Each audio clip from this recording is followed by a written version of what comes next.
ओम गंग गणपते नमो नमः। श्रीमद् वाल्मीकि रामायण अरण्यकांड 60वां सर्ग। श्री राम का विलाप करते हुए वृक्षों और पशुओं से सीता का पता पूछना, भ्रांत होकर रोना और बारंबार उसकी खोज करना। आश्रम की ओर आते जाते समय श्री राम को बाईं आंख के नीचे वाले पलके जोर जोर से फड़कने लगी। श्री राम चलते चलते लड़खड़ा गए, उसके शरीर में कंप होने लगे। बारंबार इन अपशकुनों को देखकर वो कहने लगे, क्या सीता सकुशल होगी? सीता को देखने के लिए उत्कंठित हुए वे बड़े उतावले के साथ आश्रम में गए। वहाँ कुटिया सुनी देकर उसका मन अत्यंत उद्विग्न हो गया। रघुनंदन बड़ी बेग से इधर उधर का चक्कर लगाने लगे, उसके हाथ पर चलाने लगे। उन्होंने वहाँ जहाँ तहाँ बनी हुई पर्णशालाओं को चारों ओर से देख डाला, किंतु उस समय उन्हें सीता से सुनी पाए। जैसे हेमंत ऋतु में कमलनी हिम से ध्वस्त होकर श्रीहीन हो जाती है, उसी प्रकार प्रत्येक पर्णशाला शोभा शून्य हो गए थे।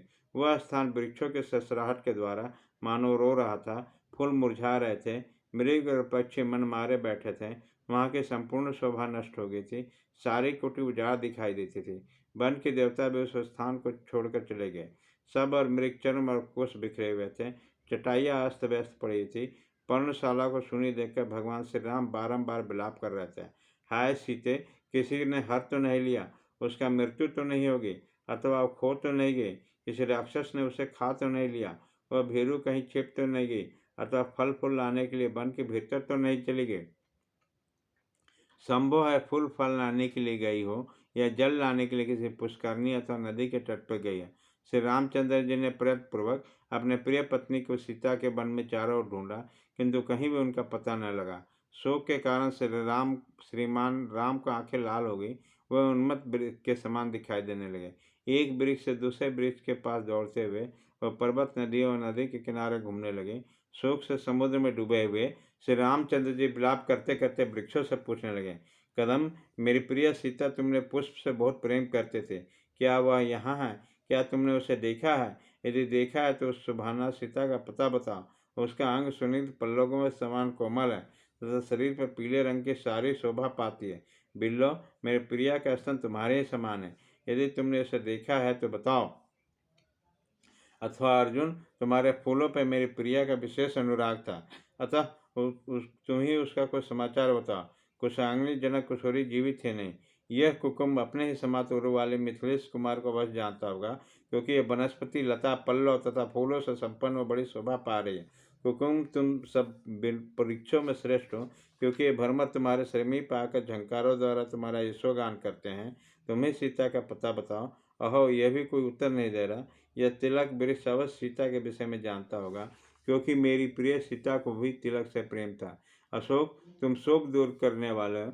इधर मैं शोक से अपनी चेतन को खो बैठा हूँ। तुम मेरी पिता प्रेतमा को दर्शन कराकर शीघ्र ही अपने जैसे नाम वाला बना दो, मुझे अशोक से शोकहीन कर दो। ताल वृक्ष, अपने पके हुए फल के समान स्तन वाली सीता को यदि तुमने देखा है तो बताओ। यदि मुझ पर दया आती है तो सुंदरी के विषय में अवश्य कर चुका।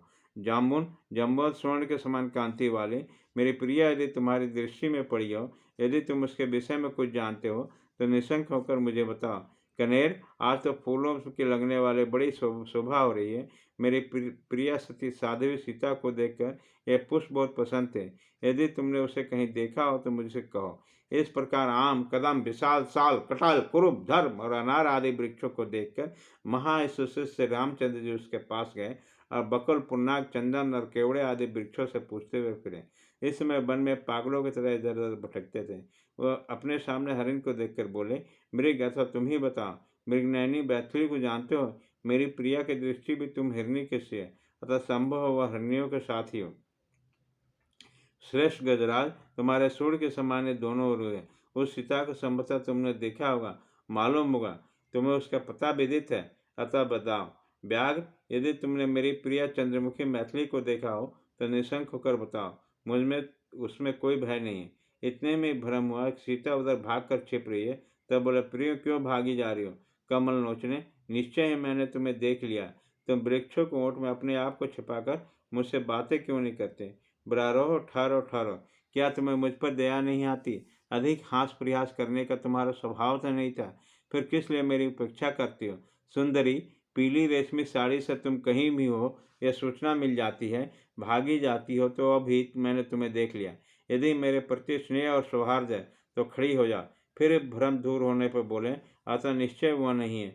वो मनोहर मुस्कान वाली सीता को राक्षसों ने मार डाला, अन्यथा इस तरह संकट में पड़े हुए मेरी कदापि उपेक्षा नहीं कर सकते। स्पष्ट जान पड़ता है कि मांसभक्षी राक्षसों ने मुझ पर बिछड़ी हुई मेरी भोली भाली प्रिया मैथिली को उसके सारे अंग बांटकर खा लिया। सुंदर दांत, मनोहर और सुंदर नासिका से युक्त, रुचर कुंडली से अलंकृत व पूर्ण चंद्रमा के समान अभिराम मुख राक्षसों से ग्रास बनकर निश्चय ही अपना प्रभा खो बैठा होगा। रोती बिलखती हुई प्रीतमा सीता को वो चंपा के समान वर्णन करने वाली कोमल और सुंदर गिरिया, जो हार और हंसने वाले आदि आभूषण पहनने योग्य थे, निशाचरों का हार बन गए। वो नूतन पल्लवों के समान कोमल भुजाएं, जो इधर उधर पटकी जा रही होंगे, जिनके अग्रभाग कांप रहे होंगे, हाथों में आभूषण तथा बाजूबंद सहित निश्चय ही राक्षसों के पेट में चले गए। मैंने राक्षसों का भक्ष्य बनने के लिए उस बालक को अकेली छोड़ दिया। यद्यपि उसमें बंधु बांधव बहुत हैं, तथापि वो जातियों के समुदाय से बिलक हुए अकेले स्त्री की भांति निशाचरों का ग्रास बन गए।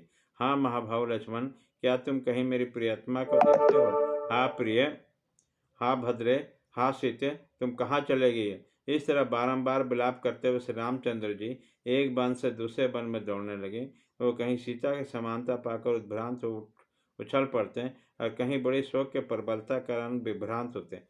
बंडर के भांति चक्कर काटने पर अपनी प्रियतमा को खोज करते हुए वे कभी कभी पागलों की सी चेष्टा करते हैं। उन्होंने बड़ी दौड़ धूप करके भी कहीं विश्राम न करने वाले वनों, नदियों, पर्वतों, पहाड़ी, झरनों और विभिन्न कानों में घूम घूम कर अन्वेषण किया।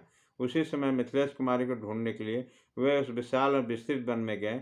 वह सब में चक्कर लगाकर थक गए, तो भी निराश नहीं हुए। उन्होंने पुनः अपने प्रीतमा के अनुसंधान के लिए बड़ा भारी परिश्रम किया। इस प्रकार श्री वाल्मीकि निर्मित रास रामायण आदि काम में अरण्य कांड में 60वां सर्ग पूरा हुआ।